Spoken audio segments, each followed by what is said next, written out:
Dios quiere tener intimidad con el hombre. Esa es la enseñanza que vamos a compartir el día de hoy. Y aquí usted va a aprender algunas claves importantes para que usted pueda tener una relación, una comunión íntima con Dios. Pero para introducir el tema, me gustaría explicar primeramente cuál fue el plan y el diseño original de Dios para los seres humanos. Dice la palabra en el libro de Génesis que Dios creó al hombre a su imagen y a su semejanza. Es decir, que cuando Dios creó al ser humano, la intención que tenía en su corazón era verse reflejado a sí mismo en su creación. Él quería que en el hombre, en el ser humano, se vea reflejado lo que él era, su naturaleza, su carácter, su corazón. Y por ende, siempre el plan fue que el hombre tenga una relación íntima con él. Es más, en el inicio no existía una separación entre lo que era el mundo espiritual y el mundo terrenal. La relación que tenía Adán en el Edén era perfecta con Dios. Así como se relacionaba con Eva, su mujer, de la misma forma se podía relacionar con Dios. Su corazón era puro y su naturaleza reflejaba lo que su creador, su Dios, era. Y todos conocen ya la historia, pero en Génesis capítulo 3 encontramos la caída del hombre. El hombre decide independizarse de Dios, desobedece a la restricción y límites que Dios había puesto, y en ese momento hay una separación entre Dios y el hombre, porque el hombre cae bajo una condición de pecado, de corrupción, conoce la maldad como parte de sí mismo, como parte de su naturaleza por el pecado y la desobediencia, y la naturaleza de un Dios santo y perfecto impedía que pueda tener una relación con un hombre, con un ser humano caído, pecador, con un corazón corrompido. Ese era el plan y el diseño original de Dios, que en ese momento, con la caída del hombre, de alguna manera se ve afectado. Ya por sí mismo el hombre no podía acercarse a Dios, y entonces es por eso que viene el Señor Jesucristo. El Señor Jesucristo viene para restaurar todas las cosas a su estado original. Viene a restaurar todas las cosas. Miren lo que dice la Biblia en el segundo libro de la carta a los Corintios, capítulo 5, verso 21. Al que no conoció pecado, por nosotros lo hizo pecado, para que nosotros fuésemos hechos justicia de Dios en él. A partir de ahí solamente se puede tener una relación con Dios. No hay otra forma. Es decir, no existe una religión, no existe una creencia, un dogma, ritos que me lleven a poder acercarme a Dios. Nada de eso. Hay un solo camino que nos lleva a Dios, y es Jesucristo. Él mismo lo dijo, Juan 14:6. Yo soy el camino, yo soy la verdad, yo soy la vida, y nadie viene al Padre si no es por mí. Nadie se puede acercar a Dios si no es por medio del Señor Jesucristo. Entonces el primer paso es poder entregarle tu vida a Cristo. Recibís una nueva naturaleza, recibís perdón de pecados, y a partir de ahí iniciás un nuevo camino donde podés tener una relación con Dios. ¿Qué piensan? Yo creo que Dios se revela a aquellos que lo buscan intencionalmente. Dice la palabra del Señor en Jeremías 29:13. Dice, me buscaréis y me hallaréis cuando me busquéis de todo vuestro corazón, dice la palabra de Dios. Entonces, aquel que va a hallar a Dios, aquel que lo va a encontrar, es aquel que lo busca con todo el corazón. Entonces, una cosa es tener por ahí hay personas con las que nosotros tenemos por ahí relaciones que son más superficiales, ¿no es cierto? Que apenas sabemos su nombre, o algunos no sabemos ni su nombre, pero siempre nos saludamos y qué sé yo, esa es una relación superficial. Pero Dios no quiere tener una relación superficial con nosotros. Dios lo que quiere es tener una relación de pacto. Y algo que es muy importante, y Jorge lo mencionaba, una cosa es conocer acerca de Dios o relacionarme con Él de una manera superficial, y otra cosa es llegar a tener una relación íntima con Dios. Porque uno tiene niveles de relaciones con las personas, ¿no? Hay personas que son nuestros amigos de saludo, que lo vemos, nos podemos dar un abrazo y podemos conversar 5 minutos acerca de qué está haciendo cada uno de sus actividades. Hay otros amigos que son circunstanciales, de la época del colegio, de la época de la universidad, lo conocí en el trabajo. Y hay otros amigos que son amigos íntimos, que son con los cuales nosotros podemos contar en un momento en el que de repente necesitamos una ayuda. Esa persona que vos sabés que la podés llamar sin pedir disculpas a las 2 de la mañana porque necesitas algo y esa persona va a estar ahí.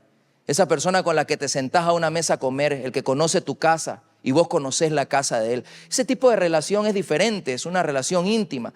Y hay mucha gente en la iglesia que viene a la iglesia, que escucha la palabra, que incluso sabe mucho acerca de Dios, porque ha leído la Biblia o porque viene a su escuela bíblica, porque escucha en los servicios, lleva muchos años de cristiano, pero una cosa es conocer acerca de Dios y otra cosa es conocer a Dios. Son dos cosas diferentes. O sea, usted entra a Google y usted puede conocer la vida de una persona famosa. Ahí en Wikipedia le va a salir el día que él nació, cuántos hijos tiene, en qué ciudad vive, su biografía, cuáles son sus gustos, quién es su esposa, cuántos años tiene. Pero usted está teniendo un conocimiento basado en datos, en hechos de esa persona. Pero usted nunca la ha conocido personalmente. Y eso le pasa a muchas personas, que lo conocen a Dios, pero como datos y hechos, pero nunca han tenido una experiencia y una relación personal con Él. Creo que aquí la clave está en el corazón que tenemos. Por eso Jorge decía, Dios se revela solamente a gente que lo busca.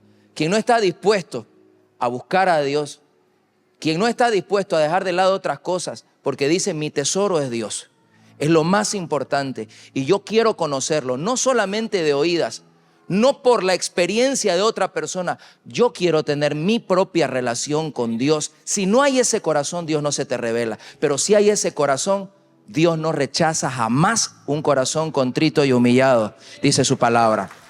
Y eso es espectacular, porque Dios no lo rechaza. Vamos ahora, porque de repente la gente se está preguntando, ¿y cómo puedo tener una intimidad con Dios? ¿Cómo puedo dar ese paso? Ok, ya entendí que Dios se revela a quien lo busca, a quien lo anhela. Ok, yo quiero conocer más a Dios. ¿Cómo lo hago? Para tener intimidad con Dios, esa intimidad debe estar centrada en Cristo y en lo que Cristo hizo en la cruz del Calvario. Y el Señor Jesús dijo algo interesante, dijo, cuando se estaba yendo, digamos, en la tierra, dijo, les conviene que yo me vaya, porque si no me voy no vendrá a ustedes el Espíritu Santo. Él los guiará a toda verdad. Entonces, a partir de ahí creo que entendiendo esa verdad podemos tener una relación con Dios. Si nosotros lo llevamos a un plano personal, digamos, yo me voy a ver inmerecedor, que en realidad lo soy, si lo veo desde un punto de vista personal, inmerecedor de la gracia de Dios. No merezco relacionarme con Dios, no merezco que Dios me escuche si usted quiere. Pero cuando veo a Cristo, su sacrificio, Dios está viendo también la sangre de Cristo derramada en mí, entonces puedo tener una relación con Él. Cuando voy a la presencia de Dios a pedirle al Espíritu Santo que me ayude, que me dé fortaleza, que Él me guíe a toda verdad, entonces es Él el que me socorre en ese momento y puedo tener una relación con Dios. Y antes de pasarle a Darío, me gustaría que vamos al libro de Hebreos capítulo 10, del verso 19 al 22, por favor. Así que, hermanos, teniendo libertad para entrar en el lugar santísimo, está hablando de la presencia de Dios por la sangre de Jesucristo. ¿Se da cuenta que no hay otra forma de entrar a la presencia de Dios? O sea, yo he escuchado gente, por ejemplo, que me dice, ay, ora por favor por mí, ora por esta situación. Vos que estás más cerca de Dios que sos un pastor, me dice. Yo no estoy más cerca de Dios por ser un pastor. Yo no estoy más cerca de Dios porque sé más de repente de la palabra de lo que puede saber una persona común y corriente. En realidad lo único que hace que yo esté delante de la presencia de Dios es el sacrificio de Cristo. Es decir, ese individuo que se siente que no está en su mejor relación con Dios, que siente que le falló, que siente que su corazón se está enfriando, se está endureciendo, tiene que saber que para acercarse a Dios solamente lo puede hacer por medio de Cristo. Y el que está viviendo en la mayor victoria de su vida, experimentando la unción, el poder, la gloria de Dios, siendo usado por Dios, siendo transformado continuamente, ese también tiene que saber que nada de eso, ni siendo pastor, apóstol, profeta, evangelista, misionero, siendo una persona que trabaja a tiempo completo para la obra, nada de eso te da el acceso a estar delante de la presencia de Dios. Siempre, pero siempre, cuando estás caído y cuando estás en el mejor momento de tu vida, siempre es la sangre de Jesús y su gracia la que nos permite estar delante de Él. Voy a terminar de leer.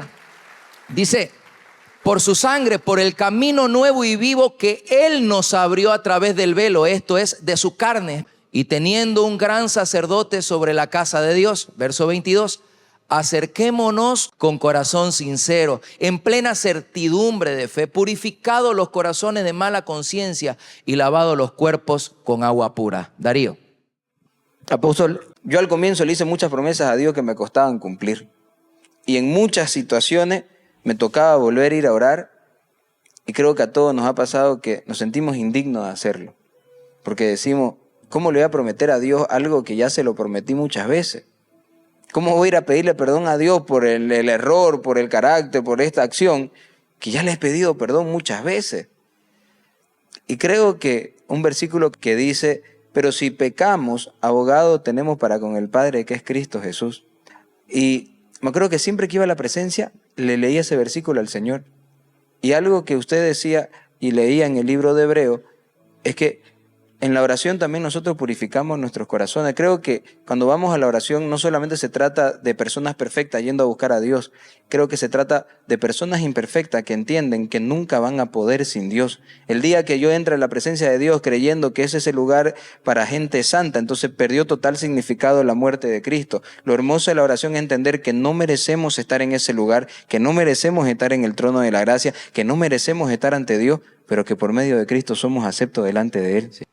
Algo que estaban diciendo y que me parece importante también es entender, lo nombraste el versículo, donde dice, pedís y no recibís porque pedís mal para gastar en vuestros deleites. Y por otro lado también en Santiago 5:16 dice, la oración eficaz del justo puede mucho. Y justos somos no por una justicia propia, no por mérito, sino gracias al sacrificio de Cristo que nos justifica. Pero creo que una palabra clave ahí es la oración eficaz. Entonces, cuando la oración no es eficaz, se puede estar pidiendo, se puede estar orando por minutos, por horas si usted quiere, pero eso no produce nada. Y para que la oración sea eficaz, creo que tiene ciertos elementos que son importantes. Como por ejemplo, lo que dijimos, ¿no? Es a través de Cristo Jesús que debe estar cimentada nuestra relación y entender que es gracias a Él, a su sacrificio, que podemos entrar con Dios, a la presencia de Dios. Debe haber un corazón sincero también, porque si estoy orando desde la posición de un corazón endurecido, de un corazón que no quiere perdonar, de un corazón que está lleno de orgullo, esa oración, digamos, no va a tener poder, no va a tener repercusión. Recordemos que la Biblia dice que Dios da gracia a los humildes, pero que resiste al soberbio, dice la palabra de Dios. Creo que para que la oración sea eficaz, entonces, tercero, lo que estamos hablando debe ser guiada también por el Espíritu Santo. Como decía hace un momento, el Señor Jesucristo dijo, Él los guiará a toda verdad, porque ¿qué pediremos si no sabemos? Dice la Biblia. A veces podemos estar orando, digamos, si no es en el Espíritu, en nuestra carne, si usted quiere, a través de nuestras emociones, pero no estamos llegando a conectar con Dios necesariamente porque necesitamos esa guía y esa dirección del Espíritu Santo. Para que la oración sea eficaz también, tiene que haber fe. La Biblia dice que sin fe es imposible agradar a Dios, porque es necesario que aquel que se acerca a Dios crea que le hay y que es galardonador de los que le buscan, dice Hebreos 11:6. Entonces debe haber fe también. Y por otro lado, debe haber obediencia, ¿no es cierto? Porque si estoy orando, y como decía José María, no solamente es un monólogo, sino también dejo que Dios pueda ministrar, hablar a mi vida, necesito luego también completar esa oración, por decirlo así, con obediencia, digamos, para que se puedan ver los frutos, digamos, de esa relación, de esa intimidad con Dios. Entonces, Al Señor Jesús le dijeron sus discípulos, maestro, enséñanos a orar, le dijeron, porque creo que ellos entendieron que ahí radicaba el poder de Jesús. A Jesús no le dijeron, enséñenos a resucitar muertos, enséñanos a predicar, enséñenos a sanar enfermos o enséñenos a andar sobre el mar. Le dijeron, enséñanos a orar, porque entendían que si Jesús hacía todo lo que hacía, era porque Él estaba conectado en oración con el Padre. Quiero que vamos al libro de Juan capítulo 4, verso 23. Mas la hora viene y ahora es cuando los verdaderos adoradores adorarán al Padre en espíritu y en verdad, porque también el Padre tales adoradores busca que le adoren. ¿Cuáles adoradores está buscando Dios?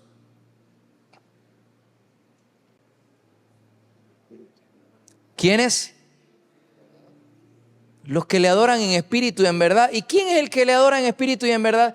El que convierte cada acto, cada acción en una adoración a Dios, en algo que busca complacer a Dios, en algo que busca agradar a Dios. Es decir, no solamente adoramos cuando cantamos una alabanza, cuando estamos en el servicio, no solamente adoramos en el tiempo de intimidad con Dios, todo debemos convertirlo en una adoración.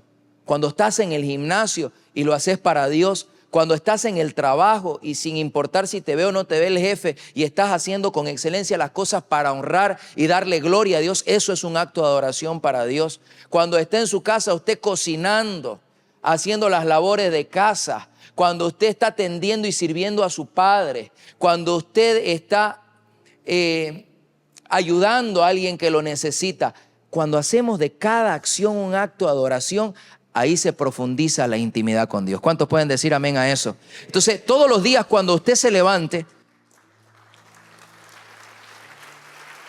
propóngase algo. Dígale al Señor cuando usted se levante y empiece su oración: Señor, hoy quiero ser ese adorador que tú buscas. Esa va a ser mi misión y mi objetivo para este día. Quiero hacer de cada cosa que haga hoy un acto de adoración para ti, sin importar que sea. Porque a veces hacemos una separación entre lo espiritual y lo mundano, ¿no? Pero cuando lo hacemos todo para Dios, Dios siente placer en verte haciendo eso que Él puso en tu corazón hacer. Dios siente placer aun cuando estás trabajando, esforzándote para salir adelante y estás haciendo todo para la gloria de Dios. Eso es acto de adoración a Dios. Convirtamos cada acción en un acto de adoración y vamos a ser esos adoradores que Dios busca. Que ese sea tu objetivo cada día, más que cualquier otra cosa. Así que cuando estés en el trabajo, estés en el colegio y te topes con alguien complicado, que te quiera hacer sentir mal, que te provoca y que de repente estás queriendo vos responder de la misma manera, en ese momento, a través de tu buena respuesta, de tu humildad, de tu actitud correcta, adóralo al Señor. Cuando te veas tentado a guardar resentimiento en tu corazón y vos decís no, en vez de guardar resentimiento voy a perdonar, porque esa va a ser mi adoración para Dios. Voy a mantener mi corazón sano, mi corazón puro. Cuando esté la propuesta de la tentación ahí delante tuyo y sintas el rigor de la carne seduciéndote y queriéndote atrapar y decís no voy a caer en este pecado. ¿Por qué? Porque valoro mi relación con Dios, porque soy su adorador, porque voy a hacer de cada acción un acto de adoración para mi Padre, así que no voy a caer, voy a resistir. Y hoy quiero terminar el día levantando mis manos y diciéndole: Señor, hoy viví un día más para ti. Hoy me siento feliz y satisfecho de saber que di lo mejor.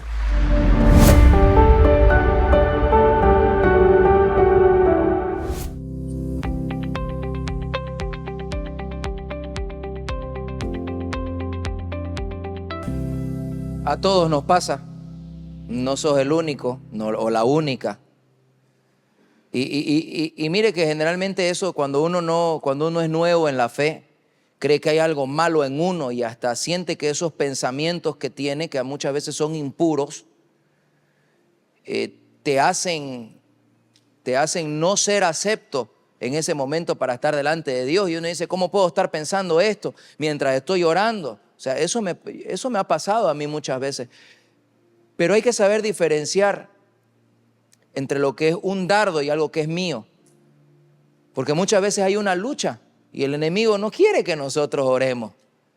Entonces vienen dardos que son pensamientos a nuestra mente y que lo que simplemente tengo que hacer, en lugar de decir no quiero pensar en esto, no quiero pensar en esto, y fortalecer ese pensamiento, es enfocarnos en Dios, seguir adorando, seguir poniendo mi mirada en Él, seguir poniendo mis ojos en Él, mi corazón en Él, leer la palabra, enfocarme en Él, porque a veces lo que hacemos es sugestionarnos, a veces por tratar de quitar un pensamiento, lo que hacemos es que el pensamiento más bien se fortalezca. La idea no es deshacerme del pensamiento, la idea es enfocarme en Dios, no dejar que eso me distraiga y seguir adorando, seguir haciendo lo que tengo que hacer ese momento en la oración. Pero no sos el único al que le pasa.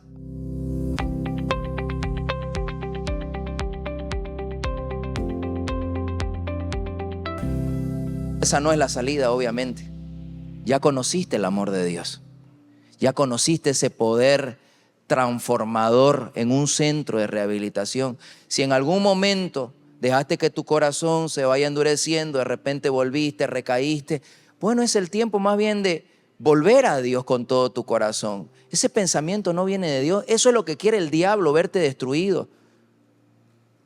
El diablo vino para matar, robar y destruir, pero Dios vino para darte vida y darte vida en abundancia. Así que en lugar de darle gusto al diablo, corre a Dios para que experimentes esa vida en abundancia que Él tiene para ti. Esa no es la solución, no es la salida, y tienes un Dios poderoso que ya una vez te liberó, que ya una vez se manifestó en tu vida y que sigue atrayéndote. Por algo estás en este lugar y por algo te está hablando en este momento.